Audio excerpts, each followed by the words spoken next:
Ó Senhor Deus e Pai maravilhoso, obrigado, Senhor, pelo seu amor, pela sua misericórdia e pela sua bondade.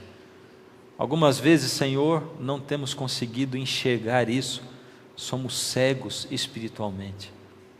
Mas, Senhor, abre hoje os nossos olhos, à medida em que nós abrimos a sua palavra e o nosso coração, em nome de Jesus. Amém.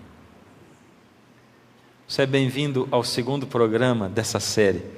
E eu espero que o Senhor esteja hoje na sua vida, enchendo o seu coração. No último programa, você lembra o que nós conversamos? Eu estava segredando para vocês algumas coisas muito íntimas minhas. E que quando alguém ouve um pastor falando, dá a impressão até que é mentira, ou que não é bem assim. Eu estava dizendo que até pouco tempo atrás, eu sempre abriguei no meu coração uma dúvida de que Deus existisse de verdade. E não é mentira, e também não é bem assim.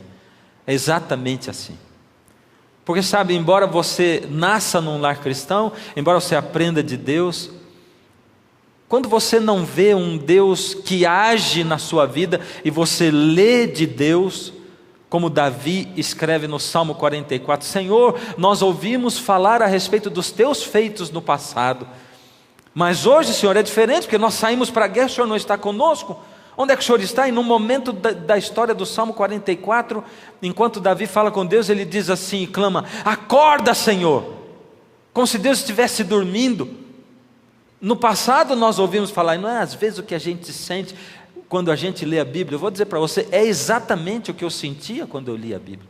Eu vejo aqui a história de Deus, eu vejo Deus falando com Moisés, com Abraão, com Isaac, com Jacó, mas eu estou cansado de não ver Deus falando comigo. Por quê? Será que Deus está dormindo? O que acontece com Deus?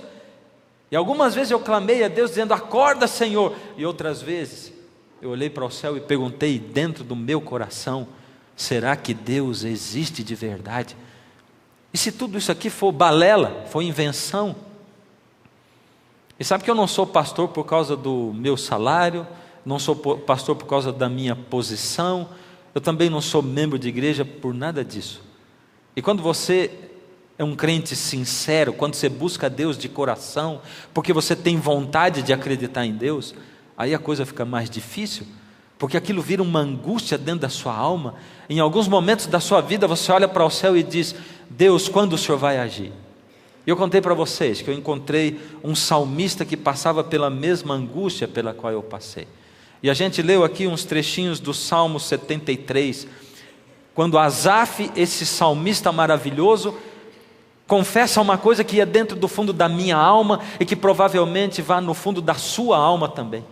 Quando Asaf confessa um resvalo, um pé trôpego buscando a Deus, e ele diz assim, quanto a mim, porém, quase me resvalaram os pés, pouco faltou para que se desviassem os meus passos. Pois eu invejava os arrogantes ao ver a prosperidade dos perversos. Ele diz assim, eu ficava vendo as pessoas arrogantes, como elas prosperavam. Eu ficava vendo a injustiça do mundo, como as crianças sofrem, como pessoas que não buscam a Deus prosperam.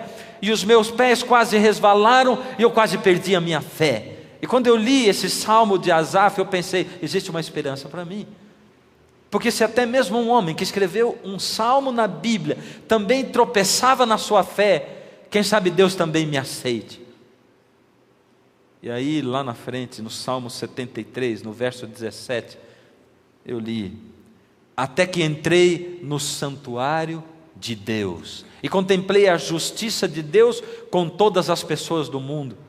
Eu percebi que Asaf descobriu todo o sentido da vida e a verdadeira existência de Deus e como Deus age em todas as épocas e como Deus age inclusive no século 21, quando nós vivemos, ao entrar no santuário de Deus. Mas o que tem no santuário de Deus assim? O que existe lá? Dá a impressão que isso é só uma figura de linguagem, não é mesmo? Ah, Asaf ao entrar no santuário de Deus. Eu estava explicando para você que o santuário não é uma igreja, mas ele era algo diferente que Deus pediu para Moisés construir numa época especial da história do mundo. E eu falei para você, para a gente conseguir entender o santuário, nós temos que ir no princípio. E levei vocês para o livro de João, o Evangelho de João, onde o evangelista diz assim, João 1, do verso 1 em diante, ele diz: no princípio era o verbo, e o verbo estava com Deus, e o verbo era Deus. Ele estava no princípio com Deus. Eu falei para você, olha, ninguém consegue provar para você o contrário de que Jesus era esse verbo. Porque no verso 14 de João diz assim, e o verbo se fez carne e habitou entre nós. Esse verbo era alguém importante. Lembra que eu falei para você no último programa?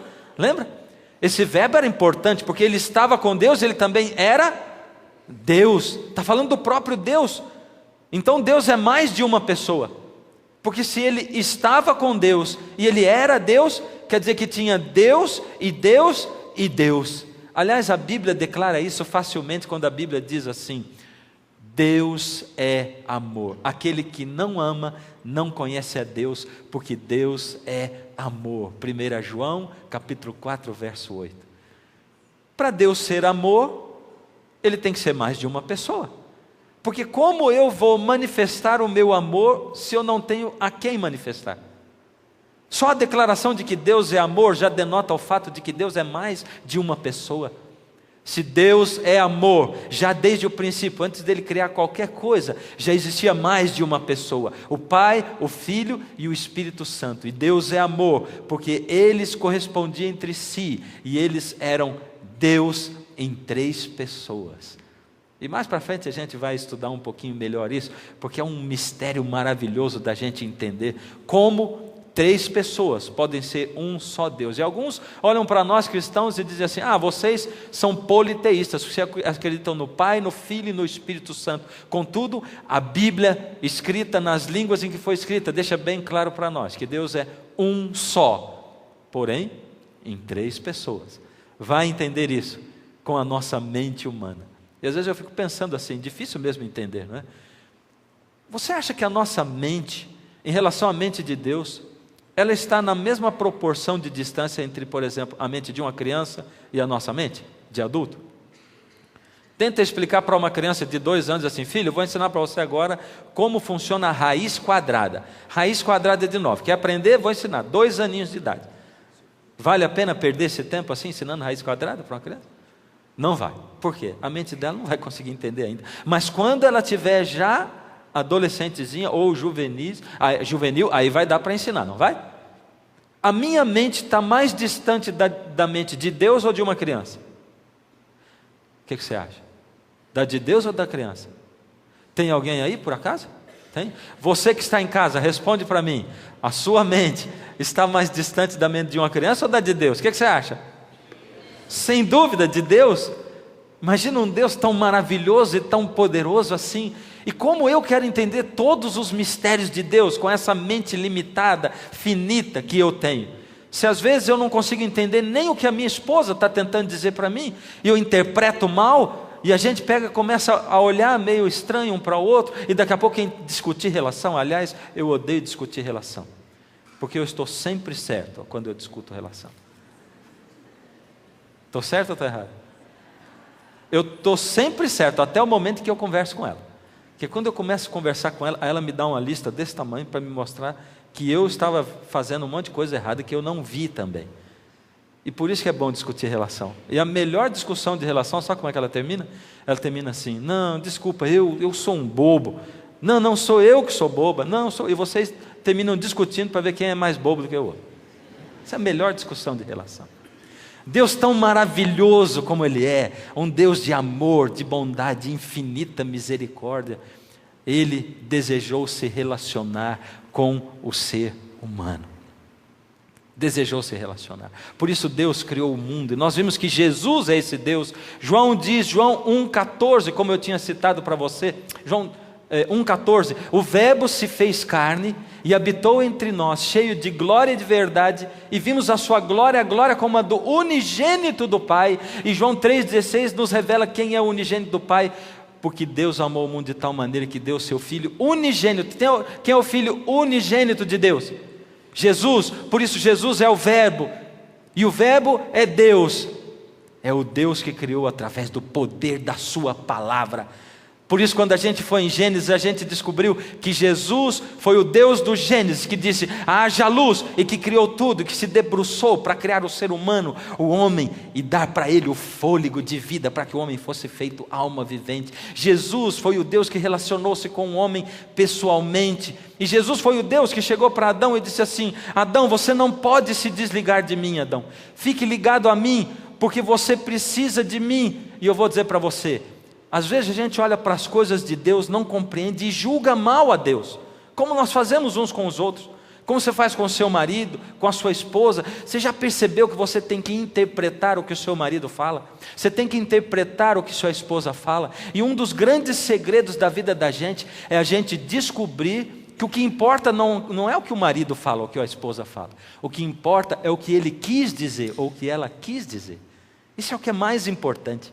Não importa se ao falar se expressou mal, entenda o que ele quis dizer, o que foi dentro do fundo do coração, no fundo da alma da pessoa. Isso é o que mais importa.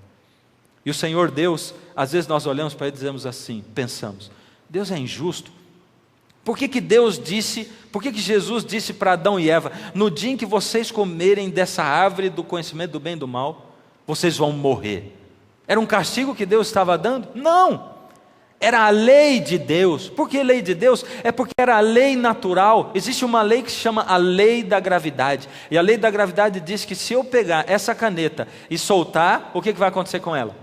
Agora vocês viram minha caneta importada. Estava escondida, mas tudo bem. Se eu largar, o que vai acontecer com ela? Vai subir. Vai ou não vai? Olha que ela vai subir. Quer ver? Ué, não subiu. Sabe que várias vezes eu já fiz isso, ela não subiu nenhuma vez? Pode deixar, obrigado, viu? Não subiu nenhuma vez. Por quê? Existe uma lei, que é a lei da gravidade. A lei do universo dizia, Deus é vida, a vida está em Deus. Aliás, é isso que diz João 1, a vida estava nele, e a vida era a luz dos homens. A vida, Deus é vida, e Deus tentou explicar para Adão e Eva o seguinte, eu estou dando liberdade para vocês, liberdade plena, total, até para vocês se desligarem de mim se vocês quiserem, para vocês cuspirem no meu rosto e não acreditarem em mim se vocês quiserem, para vocês me desprezarem se assim o quiserem. Mas saibam que a lei da vida, a lei do universo diz que se você se desligar da vida e da fonte de vida que é Deus, você vai morrer. Eles comeram do fruto e se tornaram mortais. E aqui nós vivemos até hoje na escola da vida. Mortais como nós somos. O ser humano se afastou de Deus. Quando Deus tentou explicar, Jesus tentou explicar para Adão e Eva que eles não morreram. E por que não morreram? O Senhor Jesus trouxe um cordeirinho. Você lembra do que eu falei ontem? E ele disse para Adão, Adão, pega esse cordeiro, mata o cordeiro. Uma coisa estranha para Adão, o cordeiro morreu, o sangue foi derramado. Adão, segurando aquele cordeiro, olhou para Jesus e disse, Senhor, eu matei o cordeiro. E Jesus diz, não, Adão, você matou a mim. Eu vou morrer no seu lugar. Eu sou o Cordeiro de Deus que tira o pecado do mundo. Sou eu que vou morrer no seu lugar, Adão. E cada vez que Adão pecava, tinha que matar um cordeiro, para poder saber que o sangue de Deus seria derramado no lugar dele, para pagar o preço do pecado, da liberdade e da vida eterna que ele poderia ter em Jesus. A salvação está fora de nós.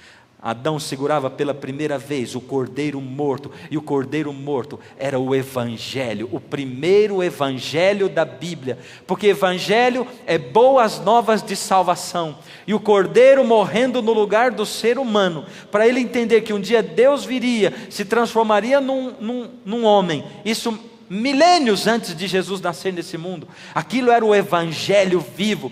Por isso nós temos o evangelho no Antigo Testamento. Nós não podemos jogar parte nenhuma da Bíblia fora. Nós precisamos do Evangelho do Antigo Testamento. E o Cordeiro era o Evangelho do Antigo Testamento. Ali já estava revelado tudo que o homem precisava saber para a sua salvação? Sim ou não? Sim, para aquela época, mas não para toda a história do mundo. Para as crianças a gente vai ensinando as coisas aos poucos, não vai? Vai ou não vai? E Deus faz a mesma coisa conosco. Deus aos poucos vai ensinando as coisas para nós. E conforme o tempo vai passando, e o tempo foi passando, Deus foi revelando mais e mais coisas para o ser humano. Deus foi revelando. O ser humano foi se afastando de Deus, desprezando a Deus. O ser humano deixou de sacrificar o cordeirinho, esqueceu do Evangelho. Nós somos assim mesmo, né? Esquecemos o Evangelho de lado. A gente não quer saber do Evangelho de Deus.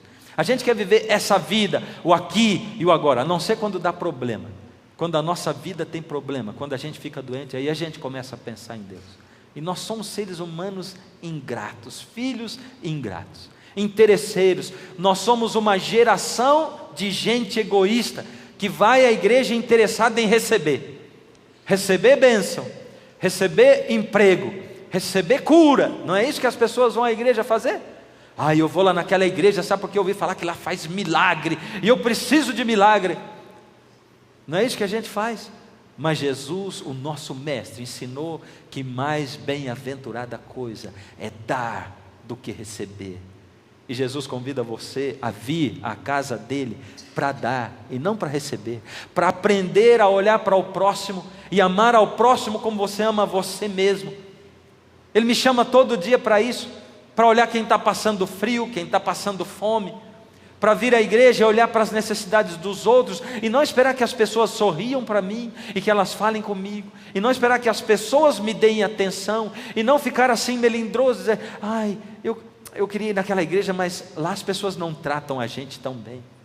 O ser humano se afasta de Deus, e vai para longe de Deus, e se afastou de Deus. Por isso Deus disse para Moisés, chamou Moisés, isso está lá em Êxodo 25, e me farão um santuário, para que eu possa habitar no meio deles. Me farão um santuário, e eu habitarei no meio deles. O que era o santuário? Foi para esse santuário que Asaf olhou. Foi esse santuário que mudou o coração de Asaf. E é esse santuário, a história dele e todo o significado dele que tem mudado a história da minha vida. Agora você se prepare, porque hoje nós vamos começar a entrar nas maravilhas do santuário. Nós vamos fazer essa expedição maravilhosa através do poder que existe dentro do santuário, que Deus mandou fazer. Deus habitava no santuário fisicamente, sim ou não? Sim ou não? Sim. Porque ali havia uma luz que se chamava Shekinah.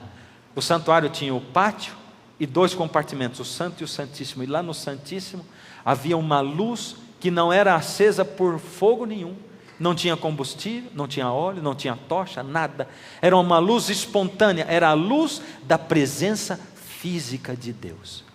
O que você acha? Você gostaria se Deus dissesse assim, eu vou de agora em diante habitar neste templo? E você soubesse que numa porta ali, com a sala fechada, não tinha nenhuma lâmpada lá, e que aquela luz fosse a luz da presença física de Deus, e que todas as pessoas dissessem, olha, vamos naquela igreja, sabe por quê? Ali está a presença física de Deus, com uma luz que ninguém sabe de onde vem. Deus está ali. Você acha que as pessoas viriam para ver isso aí? Você gostaria que isso acontecesse ou não? Que Deus habitasse assim fisicamente no meio do povo, pertinho de você? Sim ou não? Sim ou não? Sim. Tem certeza? Sim ou não? Sim. Diminuiu sim, gozado, né? Olha, quando eu pergunto, tem certeza, as coisas mudam. Sabe por quê?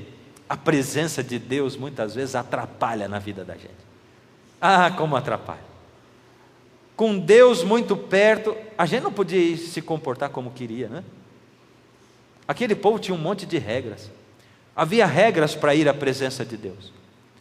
Antes do santuário, o pecador fazia um altar e ele imolava o cordeiro, e o sangue era derramado sobre o altar, e aquilo já era o suficiente. E Deus que estava lá no céu via tudo aquilo. Agora Deus estava no santuário, e lá dentro do santuário o pecador não podia chegar.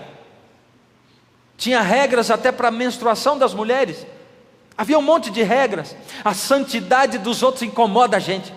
E é por isso que quando a sua esposa começa a ir à igreja, e a vida dela começa a transformar, e ela começa a encontrar Deus, e ela começa a falar de Deus, isso incomoda você. É por isso que quando o seu marido vai à igreja, incomoda você. É por isso que quando o seu irmão vira crente, como o povo diz pejorativamente, você não gosta nem de dormir no quarto dele. Você vai e liga uma música que ele não gosta, só para atrapalhar quando ele lê a Bíblia, porque a santidade dos outros incomoda a gente. E santidade não é ser perfeito, não, porque não existe ninguém, nenhum ser humano perfeito sobre a face da terra. Santidade é viver separado para Deus, é separar a sua vida para Deus, caindo e levantando, como todos nós, réis seres humanos mortais, fazemos. Mas a gente diz da boca para fora que queria Deus morando, mas Deus pode habitar fisicamente dentro da sua casa, dentro do seu lar, Ele pode habitar fisicamente dentro do seu coração, é só você querer. Mas a gente não quer pagar o preço da presença de Deus. Aliás, a gente não quer nem pagar o preço de ir a uma igreja, e a gente fica perguntando, quais são as regras dessa igreja? O que ela impede de fazer? Não pode isso, não pode aquilo. Ah não, essa igreja é muito rígida, não é verdade? E eu vou para me relacionar com Deus dizendo assim, Deus, ó Deus, por favor Senhor, me dá um emprego, me dá isso, me dá aquilo. Transforma a minha vida, desde que não transforme muito, porque tem aquelas minhas coisinhas que eu gosto de fazer e eu não posso deixar. Não é o que a gente fala para Deus? Não, falar a gente não fala. A gente faz pior, a gente pensa. A gente pensa de Deus e fala outras coisas para Deus. A gente diz, ah Deus, toca a minha vida. A gente canta, até tem um hino que a gente canta que diz assim, quebra minha vida e faz-a de novo, eu quero ser um vaso novo. É isso que a gente canta. Você quer mesmo que Deus quebre a sua vida e faça de novo? Então por que você canta isso? Quebra a minha vida e faz-a de novo. Parece que a gente vai ao avesso do mundo, né? Enquanto o mundo está pregando assim, aceita Deus e Deus vai fazer de você um empresário. Aceita Deus e Deus vai dar um emprego para você. Aceita Deus e Ele vai curar a sua família inteira. Aceita Deus e Deus vai resolver todos os problemas da sua vida. Nós estamos cantando, quebra a minha vida e faz-a de novo. Porque muitas vezes, para Deus conseguir atingir a sua vida, Ele tem que quebrar e fazer de novo mesmo. Mas você quer mesmo isso? Não, a gente não quer na maioria das vezes, mas tem que pedir para Deus o querer e o fazer. É isso que a gente tem que fazer. Deus, se eu não quero, me ajuda a querer, por misericórdia. E Deus foi habitar no meio do povo, e Deus habitava ali. Existem 2 textos na Bíblia que são muito importantes. O santuário ele tinha 3 funções. Qual era a primeira função do santuário? A primeira era habitar. Deus habitava no meio do povo. A segunda função qual que era? A segunda era separar. Vocês estão lendo lá? Consegue ler? Qual era a segunda? Separar. Separar o quê? Separar Deus do povo. Ué, gozado?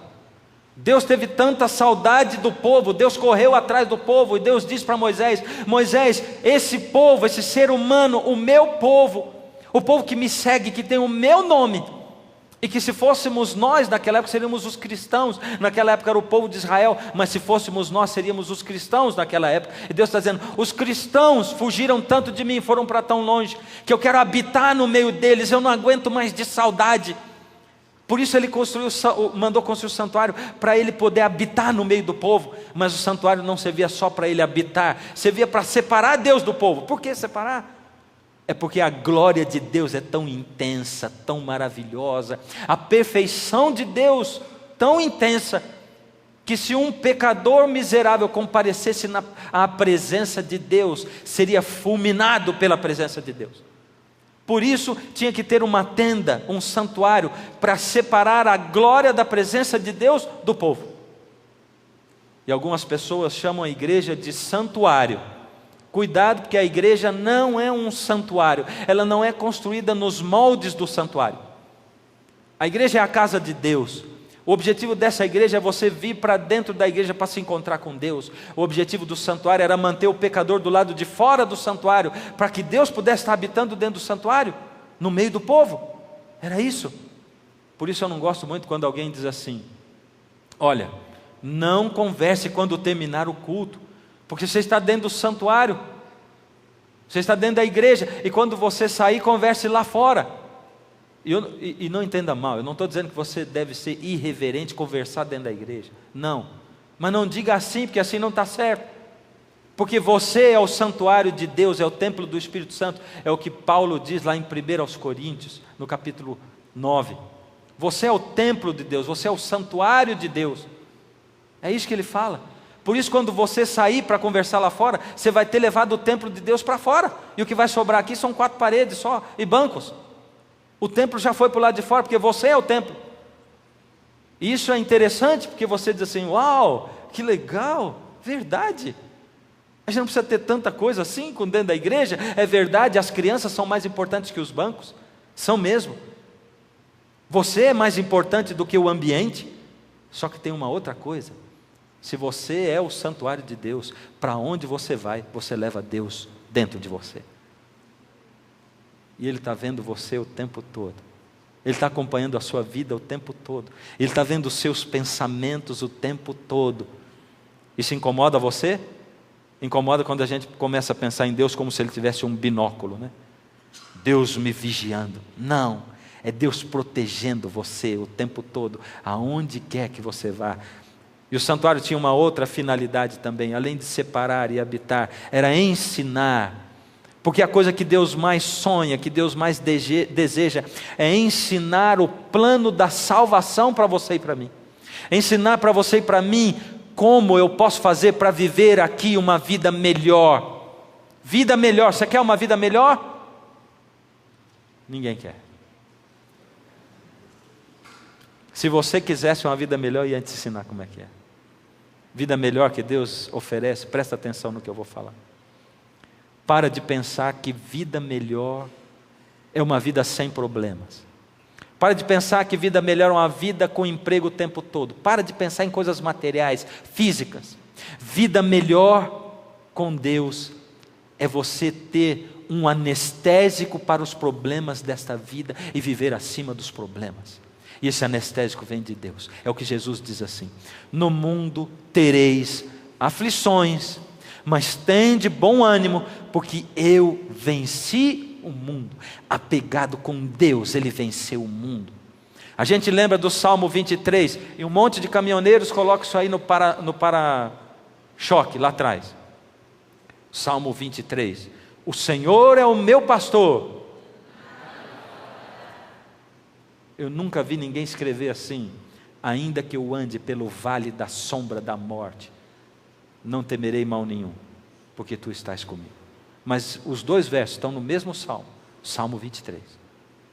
Enquanto diz no começo: o Senhor é o meu pastor e nada vai me faltar, diz também que eu vou andar pelo vale da sombra da morte, e que eu não vou temer, não porque Deus vai me arrancar dali, mas porque Ele vai estar comigo no meio do vale da sombra da morte, para me encorajar, para me amar, para me estimular. E é esse o tipo de vida melhor que Deus oferece para você. Deus quer ensinar para você como você ter fé, como você ter Deus presente na sua vida, como você enxergar um Deus que fala hoje com você, todos os dias, como você ouvir a voz de Deus, quando Ele está clamando para você o tempo todo. Você já percebeu que Deus está clamando para você o tempo todo? Deus está tentando falar com você, Deus está tentando ensinar para você, mas você parece surdo, parece cego. Deus está tentando desesperadamente falar com você, mas Ele muitas vezes não consegue. Tem que abrir os olhos espirituais, os olhos da fé. E tem 2 textos que me chamam a atenção, que dizem que o santuário, ele era simplesmente uma cópia.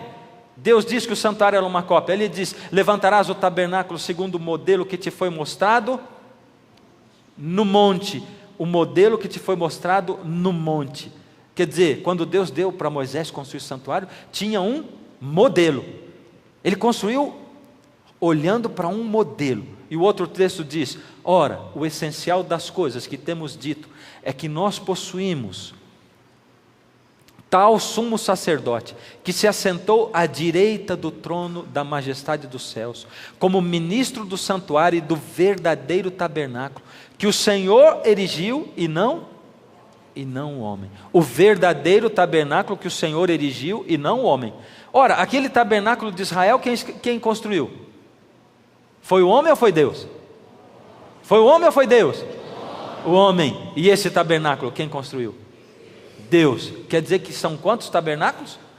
2. Um foi o homem que construiu e o outro foi Deus. Um estava onde? Na terra. E o outro?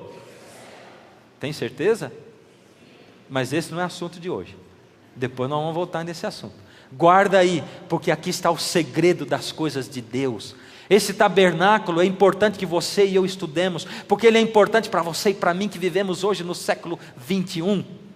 Ele é importante para você e para mim que estamos aqui assentados, para você que está na sua casa, olhando a sua televisão. Ele é importante para você hoje, porque ele não fala só do tempo de Israel.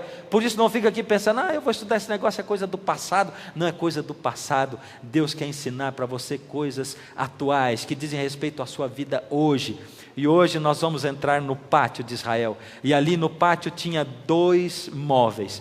E você vai conhecer o santuário. Cada vez que o povo de Deus vinha e se acampava, eles estendiam, eram 2 milhões de pessoas, e no centro estava o tabernáculo. E aí no pátio do santuário, do tabernáculo, tinha 2 móveis.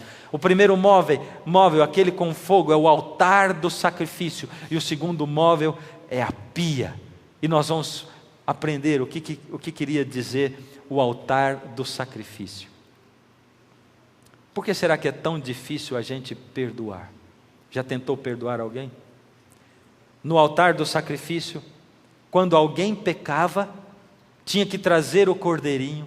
O pecador confessava os seus pecados com a mão sobre a cabeça do cordeiro. E simbolicamente, quando ele confessava os pecados a Deus com a mão sobre a cabeça do cordeiro, o pecado dele era transferido para o cordeiro, para o sangue do cordeiro, que era morto, o sangue era derramado e aparado numa vasilha. E agora, simbolicamente, aquele sangue continha o pecado do pecador. Deus iria perdoar o pecado do pecador, porque alguém estava disposto a morrer no lugar do pecador que tinha que morrer. E esse alguém era o próprio Filho de Deus, o Senhor Jesus, que viria para morrer no lugar do ser humano. Ali estava esse altar de sacrifício simbolizando o perdão. O perdão. E nós não somos tão fáceis de perdoar assim, né? Nós somos terríveis para perdoar. Por que é tão difícil perdoar? Quem sou eu para não perdoar?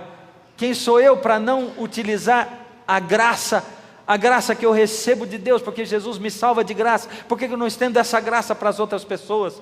É porque perdão é exatamente isso. Perdão, uma perda grande, um perdão. Quando eu perdoo, eu tenho que estar disposto a perder.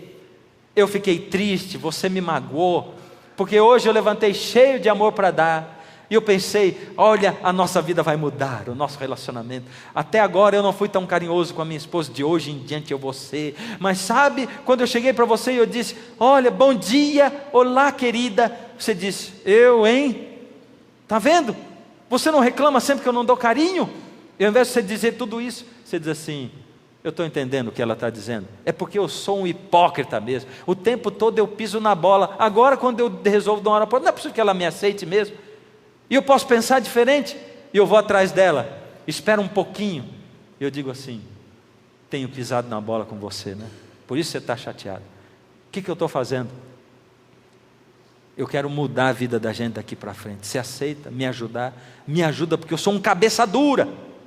Você acha que a coisa vai mudar ou não vai? Isso se chama humildade. Mulheres, vai mudar ou não vai?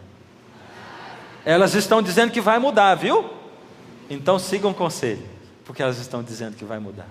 O perdão é uma perda grande. Quando eu olho para o altar de sacrifício, Deus está olhando para você e para mim e está dizendo, filho, não tem jeito de você receber o meu perdão e não perdoar. Por isso Jesus contou uma parábola de um homem que devia muito dinheiro para um outro homem, para um rei. E esse rei foi acertar as contas, e ele chamou todos aqueles que deviam para ele.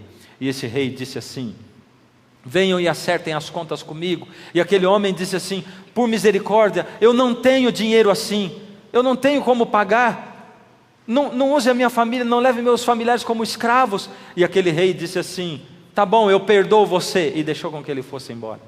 Aquele homem que foi perdoado saiu, e Jesus diz assim: ao chegar lá fora, ele encontrou um outro homem, um pobrezinho, que devia uma merrequinha para ele, uma miserinha para ele.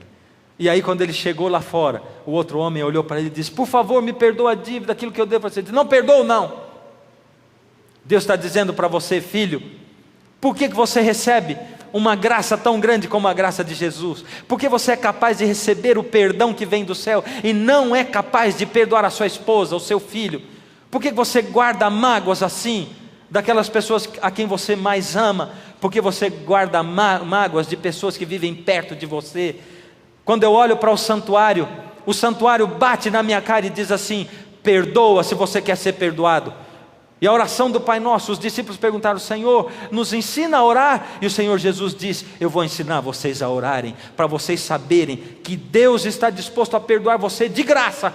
Você não precisa fazer nada para ganhar salvação. Vem do jeito que você está. Você pode estar caído no meio do pecado, na miséria. Você pode ser um drogado. Você pode ser prostituta. Você pode guardar na sua mente, na sua cabeça, os piores desejos do mundo. No dia em que você decidir voltar para mim e que você me quiser, eu estou de braços abertos para você, e eu vou ajudar você a mudar dali em diante, porque eu não olho para o seu passado. Eu sou aquele Deus que joga os seus pecados nas profundezas do mar. E Jesus disse: eu sou esse Deus. Mas você vai orar assim: perdoa as nossas dívidas, assim como nós perdoamos aos nossos devedores. Está entendendo, filho? Eu dou para você a minha graça na medida em que você dá a graça para o seu próximo, em que você perdoa as pessoas que devem para você. Perdoa as nossas dívidas. Deus está olhando para você essa noite e está dizendo: filho, não conviva sem perdoar ao seu próximo. Filho, você não consegue ter vida de qualidade sem perdoar o seu próximo. Você não pode. Você está olhando para o quê? Para você mesmo? Quem é você? Se as suas justiças são para Deus como trapos de imundícia. Dentro do santuário havia um outro móvel, e o outro móvel era essa pia maravilhosa. Nessa pia ficava água, e o sacerdote, cada vez que se aproximava dessa pia, ele tinha que vinha para o pátio do santuário para oficiar, ele se lavava na pia. E se ele fosse entrar para dentro do santuário, ele se lavava também. Presta atenção numa coisa: o pátio do santuário não era o santuário em si. O santuário eram os 2 compartimentos lá dentro daquela tenda. E nós vamos entrar no santuário amanhã para ver o que tinha lá dentro e aprender o que Deus quer nos ensinar com aquilo. Mas ao sacerdote se banhar ali naquela pia, o sacerdote era purificado, porque essa pia fala para mim de pureza. Pureza. Deus está olhando para você essa noite e está dizendo: filho, olha para o meu santuário, para o pátio. Eu estou chamando você para ser puro. Eu estou chamando você para deixar de ser malicioso. Eu estou chamando você para ter palavras boas na sua boca. Eu estou chamando você para purificar o seu coração e a sua alma. Eu estou chamando você para uma vida de pureza, porque no mundo não tem pureza. Você já parou com alguém dizendo assim: nossa, hoje as coisas são tão diferentes, né? Sabe por quê? As crianças parecem que são tão precoces. As crianças, elas, sei lá, amadurecem mais rápido. Já viu alguém falar isso? Você mesmo já disse isso? Elas se interessam por namoro mais cedo. Elas ficam fazendo pergunta de sexo mais cedo. As crianças amadurecem mais cedo. Por que será? A gente procurou no site do Dr. Drauzio Varela e descobriu que no Brasil, a cada 24 horas, acontece que 3 crianças são feridas por arma de fogo. A cada dia, todo dia, ou a cada 24 horas, acontece mais. 40 jovens morrem por armas de fogo. No Brasil, todos os dias, 360 menores sofrem maus tratos. Por dia, 360 menores sofrem maus tratos. 100 menores morrem por abuso ou negligência. E você pode me dizer, mas o que isso tem a ver com as crianças? Você vai descobrir mais. 35 adolescentes cometem suicídio por dia no Brasil. 35 todo dia deixam essa vida, perdem a oportunidade que Deus deu de viverem uma vida melhor nesse mundo. 6 adolescentes cometem homicídio por dia, matam alguém todos os dias, é o que acontece no nosso país. E 50 adolescentes são presos com drogas na escola. Tem mais. 8.220 abandonam a escola. 850 crianças nascem de mães adolescentes todo dia, a cada 24 horas. E você pode dizer assim, por que será? Bom, 4 horas de TV por dia. Você sabe o que ela traz para nós? 4 horas de TV? Quer dizer que em um ano você vai ter assistido a 10.000 horas de violência. E se você deixa o seu filho seguro com a babá chamada TV, sabe que se ele assiste pelo menos 4 horas de TV por dia, mesmo assistindo só os programas que você escolheu, ele vai ter visto 10.000 horas de violência num ano. Olha só o que traz. Aí, esse é um desenho da Pequena Sereia. Você já ouviu falar em mensagens subliminares? Já ouviu falar? Mensagem subliminar é aquilo que você não consegue ver, mas que o seu inconsciente consegue gravar dentro do seu cérebro. Nesse cartaz da Pequena Sereia, por exemplo, no filme acontece uma atrocidade que não tem nem condição de mostrar aqui. Se você visitar um site da internet chamado Mensagens Subliminares, você vai encontrar lá coisas que não dá nem para mostrar num programa religioso. Isso aqui talvez não desse, porque se você olhar no cartaz direitinho, ali do lado direito, você vai ver um órgão sexual masculino colocado exatamente naquele lugar, para que o olho não perceba. No desenho do Bernardo e Bianca, eles têm uma hora em que dão um voo rasante na cidade. Um desenho maravilhoso, inocente, não é verdade? Bernardo e Bianca? É verdade. Quantas vezes você já assistiu com seu filho esse desenho? Você pode assistir quantas vezes você quiser, que você não vai ver nada de errado, porque o seu olho não vê. Mas a Disney teve que pagar indenização e ela teve que recolher todos os filmes do primeiro lote, depois que provaram que tinha mensagem subliminar. Porque enquanto os ratinhos dão aquele voo rasante, o que os olhos não veem, um frame aparece em 2 janelas, como você vê ali atrás. Ali atrás você vê uma mulher nua na janela com o seio de fora. E também acontece numa outra cena ali embaixo, está vendo? Nas 2 cenas, a mesma coisa acontece. Ali na cena do Rei Leão, quando ele deita em cima daquela montanha e aquela poeira lá em cima sobe, dá para você entender o que está escrito ali? Talvez os seus olhos também não percebam, né? Nós vamos colorir ali com uma canetinha colorida e vai ficar assim mais ou menos aquilo que está ali, ó. Exatamente, é o que está escrito ali em cima através da poeirinha, sex, e que qualquer um de nós, mesmo sendo brasileiros, sabemos o que significa, né? E as nossas crianças também. A Bíblia diz em Provérbios 4, 23, sobre tudo que se deve guardar, guarda o teu coração, porque dele procedem as fontes da vida. Você está guardando o seu coração? As crianças estão guardando o seu coração? E eu vou dizer mais para você, como você pode guardar o coração, se você está exposto a tantas horas de televisão por dia? Talvez você esteja pensando assim, poxa, esse pastor está falando contra a televisão, ele é contra a televisão. E se você está pensando, não precisa nem pensar, porque é a pura verdade, eu sou mesmo. Você entende? Eu tenho televisão em casa, e a gente escolhe assistir alguns programas de TV, e eu vou dizer para você, você está pensando que eu não gosto de TV? Eu tenho que confessar um negócio para você. Eu amo assistir TV. E vou dizer mais, hein? Eu amo assistir novela. Mas eu gosto muito de ver novela. Eu cresci vendo novela. Eu gosto muito de ver novela. É por isso que eu não posso ver. Porque se eu assistir um capítulo da novela, eu vou querer ver todos eles. Eu me conheço. Eu sei que eu sou assim. E novela é aquele negócio que para você acompanhar é só sentar do lado de alguém que já assiste. Você diz assim, faz só uma pergunta, você diz assim, você nunca assistiu, pode estar no meio da novela. Você diz assim, quem é essa pessoa? Pronto, é o suficiente. Ele vai dizer assim: ah, esse, ele na verdade ele está com essa daí, mas ele não é marido dela. A esposa dele, vou te mostrar quando chega. Essa daí.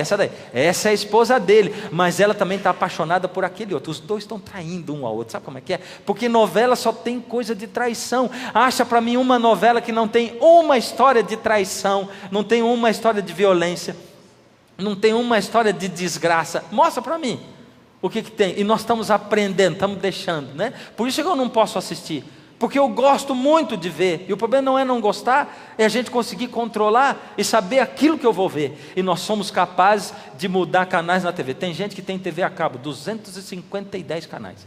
Aí muda, né? Hoje eu vou assistir TV, vai, muda. Passa todos os 250. Quando chega no fim diz: não é possível, eu pago um negócio caro desse e não tenho o que assistir. O pior de tudo é que depois disso você continua assistindo. Assistindo o quê? Se não tinha nada, você vai assistir o quê? É porque você não foi para assistir o programa tal, você foi para assistir televisão. Quer tenha alguma coisa, quer não tenha, eu estou para assistir, eu vou assistir. Se não tem nada, se só tem porcaria, você vai botar o que na sua cabeça? Porcaria. E a gente enche a cabeça da gente de lixo, e tem um monte de lixo. Enquanto isso, Deus está dizendo: sobre tudo que deve guardar, guarda o teu coração. E quando eu olho para o santuário de Israel, Deus está dizendo para mim: seja puro, porque eu sou puro. Seja puro, guarda o seu coração, guarda as entradas da sua alma. Eu quero falar com você através da sua mente, eu quero falar com você através do seu coração. Eu quero atuar na sua vida dando humildade para você perdoar ao seu próximo, mas você fica enchendo a sua mente, o seu coração de lixo, puro lixo. Deus hoje olha para você e diz assim: filho, eu quero habitar a sua vida. Eu quero mostrar para você que eu sou um Deus real, um Deus que vive, que toca você, que fala com você. Algumas vezes você já olhou para o céu e clamou para Deus dizendo: Senhor, o Senhor é de verdade, acorda Senhor, o Senhor não responde para mim. Deus está respondendo, Ele está falando, mas você não está ouvindo. Está cheio de barulho dentro da sua cabeça, está cheio de imagens dentro do seu cérebro, está cheio de lixo dentro do seu coração. Deus, eu não consigo perdoar, eu não consigo me relacionar. Nessa noite, Deus faz um apelo para você. O Senhor Jesus olha para você e diz: filho, eu sou aquele que te alcança e que te perdoa. Mas você tem que querer. Você quer? Quer? Deus olha para você e diz: filho, não interessa onde está a sua vida, o grau de dificuldade, de afastamento, a distância que você está longe de mim, filho, não interessa onde você está, eu alcanço você aonde você está. Olha para mim, filho. E Deus vai chamar você. Mas para você alcançar Deus, a primeira coisa que você vai fazer com Deus é pedir perdão. Perdão oficialmente para Deus. Porque quando o pecador levava um cordeiro no santuário e confessava os pecados na cabeça do cordeiro, ele pedia perdão a Deus oficialmente e lançava os seus pecados sobre a cabeça do Senhor Jesus. Hoje Deus quer que você peça perdão oficialmente. A música vai tocar agora. Enquanto a música toca, o Espírito de Deus toca no seu coração. E você vai olhar para Deus e vai dizer: Senhor, perdão. Perdão porque eu vivo fugindo do Senhor. Perdão, Senhor, porque eu vivo a vida sem incluir o Senhor na minha vida e vivendo a minha vida sozinho. Toma-me, Senhor, nas tuas mãos, por misericórdia. E aí você vai sair daí e vem para cá. Se o Senhor Jesus está chamando, esse é o momento. Amém.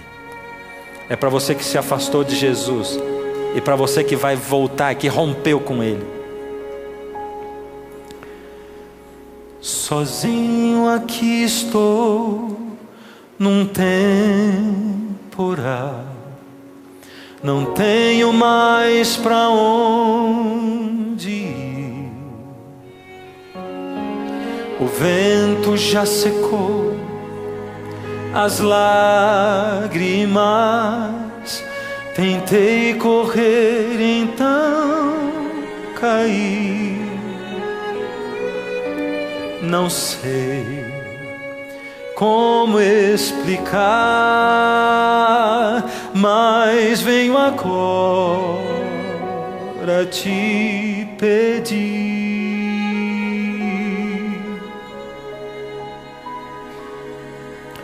perdão por fugir, por não te incluir nos planos que fiz pra mim. Perdão por zombar, por não te escutar, tentar ser feliz sem ti. Eu quero, Senhor, ouvir tua voz, sentir tua luz, enfim. Renasce o sol que um dia brilhou em mim.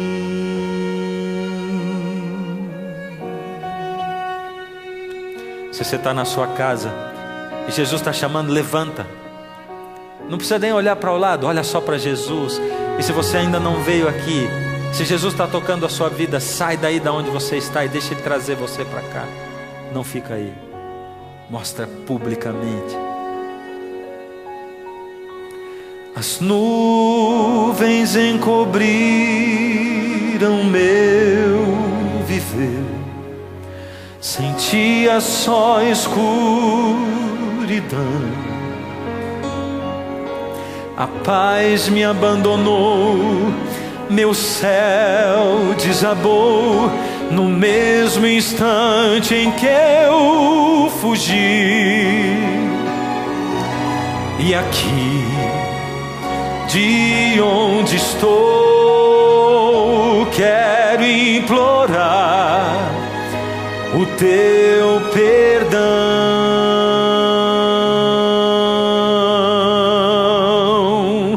Perdão por fugir, por não te incluir nos planos que fiz pra mim. Perdão por zombar, por não te escutar, tentar ser feliz sem ti. Eu quero, Senhor, ouvir tua voz, sentir tua luz, enfim. Renasce o sol que um dia brilhou em mim.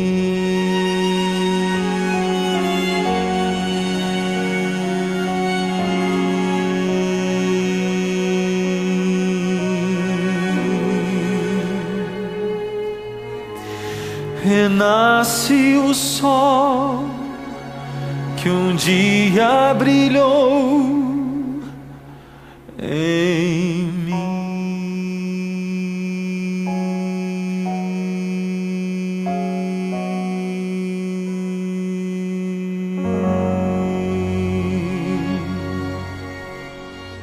Ó Senhor Deus, alcança cada filho e filha seu aonde estiverem, Senhor. Toma-os nas suas mãos, Senhor, enquanto eles tomam essa decisão ao seu lado. Alcança aqueles que chegaram aqui diante do seu altar. Envolve-os nos seus braços. Aceita esta entrega, em nome de Jesus. Amém, Senhor.